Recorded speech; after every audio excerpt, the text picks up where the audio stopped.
आज की पहेली है, ऐसी कौन सी चीज है जो बगैर परों के उड़ती है और बगैर आंखों के रोती है। जवाब जानने से पहले ये देखते हैं कि जब यही सवाल लोगों से पूछा जाए तो वो इसका क्या जवाब देते हैं। वो क्या है जो बिना परों के उड़ते है?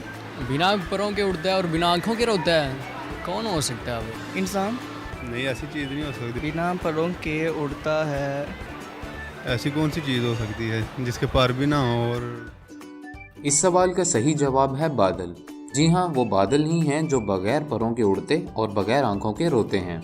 और क्या आप जानते हैं वो कौन सी चीज़ है जो हर चीज़ को दुगना कर देती है? अगर आप जवाब जानते हैं तो कमेंट सेक्शन में टाइप करें।